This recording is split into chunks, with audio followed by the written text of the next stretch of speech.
So coming back to the companies themselves, what do you think is missing today in the companies? If you had to write a new book, what would it be about in service?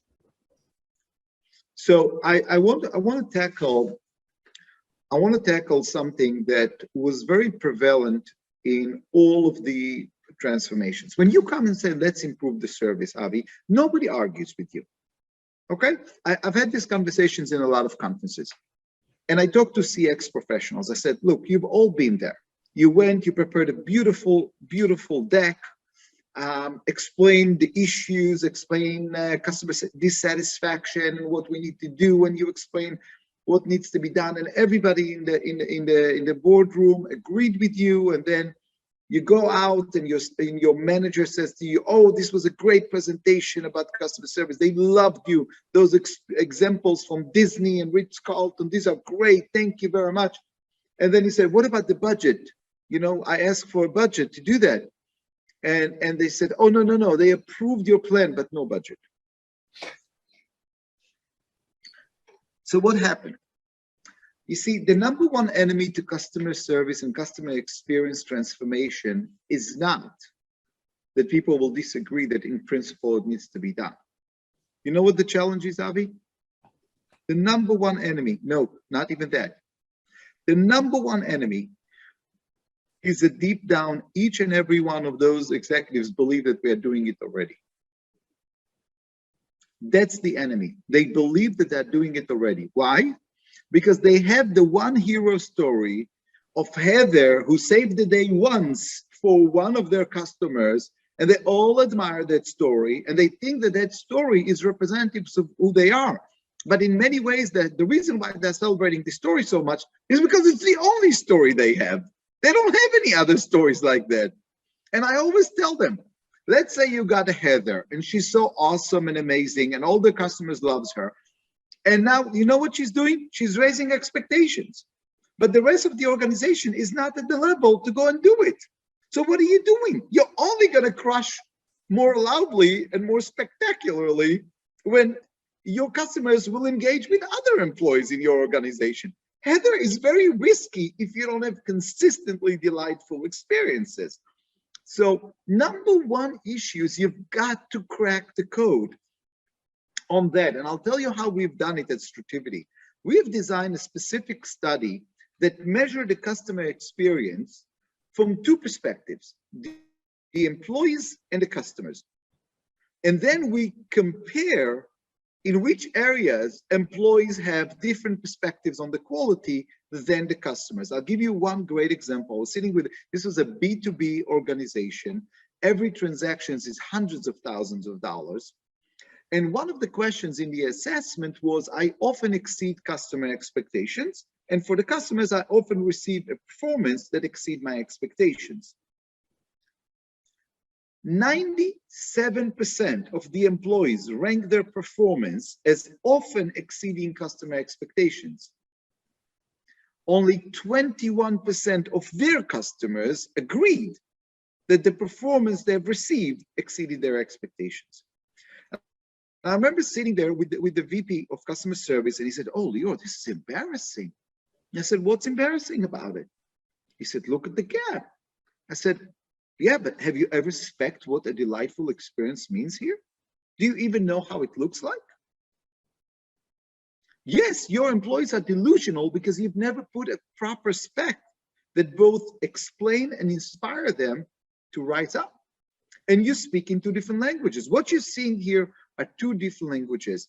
Your employee speaks in one language, which they declare is exceeding expectations, and your customers are speaking in a different language that they declare to be exceeding expectations. And you've got just to teach each other the languages.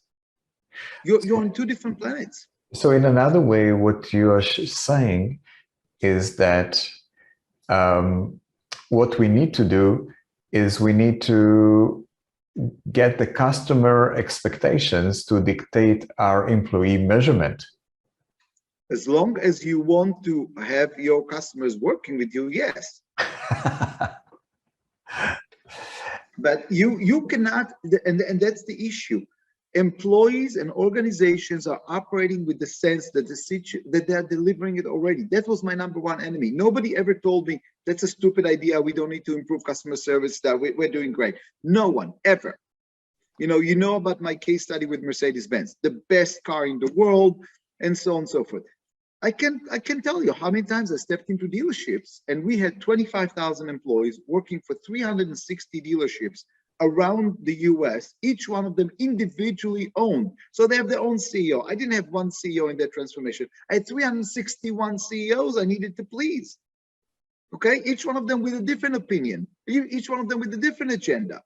And as you read, within 2 years, we took #1 position customer satisfaction, and we tripled the service revenue for each dealership. Triple within 2 years. The issue was they came from, we're Mercedes-Benz. What do you mean? And in some case, just to show you the level of delusion that I dealt with, I had service advisors telling me, this is Mercedes here. If the customer needs to wait for 2 hours, then they'll wait for 2 hours. They need to respect the brand. And they said that with absolute conviction. Like the gentleman that gave the numbers for the remission for the toilet. Yeah. Yeah. So what is the enemy number 2? Enemy number 2, I'll tell you, Avi, is a weird enemy. Okay. Enemy number 2 is lack of connection to the passion of the organization. Because let's put it this way. With digital transformation, you know what we are doing as organizations? We're basically outsourcing our processes to our customers. We tell them, here, it's automated, use it yourself. We are outsourcing customer service, sales, and marketing to our customers. And we tell them, we took our processes, like change of address or anything else, we put them there, you can do it yourself. By doing that, we now elevated the role of our employees to deal with out-of-the-box situations, because our customers is dealing with the in-the-box situations. We don't need them that much for that. And that's where the performance cannot be scripted anymore. The performance has to be intuitive. The performance has to be listening and responding constantly. It's a dance, it's a tango that we play. This is not just the script, the same old script. And for that, I need 2 things, which is enemy number 2 and enemy number 3. Enemy number 2 is, are you passionate about this brand? Do you love this brand? I remember working with a credit card company in the US, found out that only 4% of the employees use the credit card of their company. It was ridiculous. If you don't believe in your own products, get out of here. If you don't love the product, if you don't believe that you're representing the best thing, not in a cocky way, but in a confident way, because, especially Avi, in customer service, we don't get to see the employees oftentimes. Their voice carries the whole brand, just their voice. You can see their face, you can see what they're dressed with, you don't have surrounding brand reinforcement. The brand is the voice. And by the way, a good question is why? Why in 2022 we shouldn't have this kind of interaction between I agree with customers? We definitely should move towards that, because we need to humanize. Whenever the customer is willing to talk to us, we need to humanize it as much as possible. I agree with you. So the passion part, organizations don't invest in that. And that was one of the things that we reinforced at Mercedes. We said, stop selling cars and start selling the passion, because they're not paying extra for better engine. They're paying extra because they have a passion, and we need to connect the passions. The customers have a story, we have a story, and we need to connect the story. So the story. I remember that you suggested to them to take the employees to go to drive the cars and enjoy the cars for a few days, so they get passionate about it. And that was phenomenal thing. 70% of the employees never drove the car. Do you understand how I said to them, how do you want them to recommend the car when they've never done it? I'll give you an example. It's like me going to a chocolate store in the mall, and I asked the salesperson, so how is this marshmallow covered chocolate? And imagine the salesperson saying, well, I don't know, but I read on the internet that it's pretty good. I'm like, that's unacceptable. So we took hundreds of cars and we put them on the road, and it was mandatory for each one of them. You've got to feel the thrill. This is not just a utilitarian vehicle. And but you know what? It's true with every organization. I have to tell you, I work on dialysis, okay? I forced all the employees to eat the same diet as people on dialysis for 2 days. For 2 days, you eat the same food, you understand what they are going through. If you don't have the passion to help the people, you can't do it. It won't be authentic. And I cannot put a KPI on passion. The third one, Avi, is also another area that organizations are being very, very stingy about, is practice. Because when we come and tell them, hey, let's do it this way, for many people, they have their comfort zone. They have the way that they have handled things in the past. You ask them to now venture into a new performance. Think about it as artists, okay? I'm an actor, and I know how to do Hamlet. And now you gave me the script for Rent or for Phantom of the Opera. I know nothing about it. I don't know what that persona is. I don't know how that persona behaves. You've got to give me space and time to practice, right? I've got to get into the role. And that, by the way, cannot be a time in front of audience, because I need to do it and get into it before I go in front of an audience. I can be the best actor in the world, but I know Hamlet. I don't know Phantom of the Opera. And companies do not do practice.